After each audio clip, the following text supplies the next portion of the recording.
Yeah, so here's my presentation about horror. In the traditional horror, we have it's more, we focus more on demonic beings and also angels, but that's more like the other side of our horror. But it was quite a big deal in this time because it was based on religion, and so the church got a lot out of it because they were the ones who instilled this fear in people, which gave them control. And this is a common theme, that fear can give you control over people, and especially their money. If you can get someone to pay you to not have to fear anything anymore, and that has a huge power over people. And the pre-modern, we talk more about conforming to society and how going against the societal norms is a very bad thing to do, and also just that we have these higher they still think that there are these higher powers judging them of their actions and how they should act and how they should be. So just conforming to the system and is a not doing that is just going against the order of things, which really shouldn't, which is what they fear most, change. And now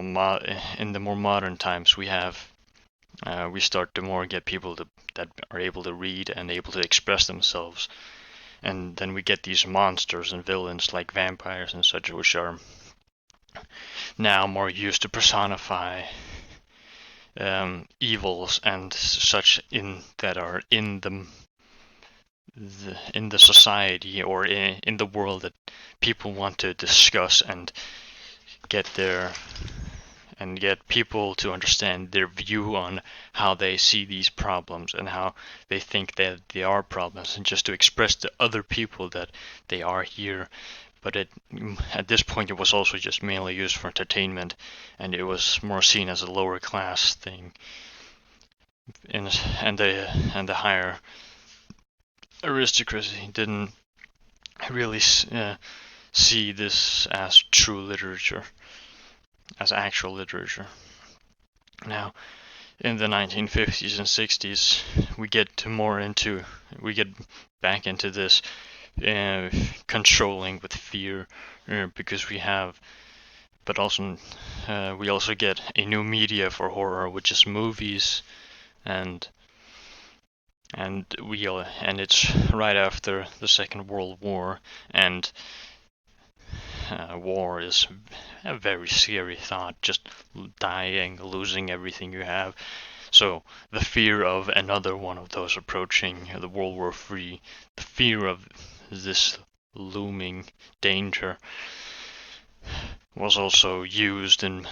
movies, but also just propaganda to keep people scared, because if they're scared, they're easily controlled. And also in this time, we get a new subgenre or a new thing to horror, which are aliens or extraterrestrials, which more also represent an external force coming in and having a change or an effect, which at this point would be like you could easily say it's like the Russians coming to invade and changing things, but that's beside the point. Now in the postmodern, it's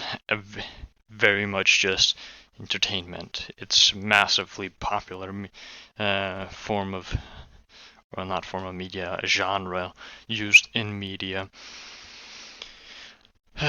Whilst it can also be used to criticize the established order with such things as zombies, that we have birthed these monsters through human experimenting and through us humans, that we have this monster roaming around in our lives and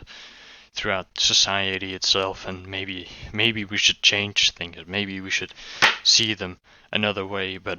that's just one way to look at it. Now, it's changed quite a lot from traditional to now postmodern. We start off with very religious things like demons and angels, but slowly as we move closer to the modern era or postmodern era, we stray more away from it being a religious faith, and the church loses its power quite a lot, and we go more over towards entertainment. But still, in the 50s and 60s, it's also quite used as propaganda to control people, to instill fear of impending doom, and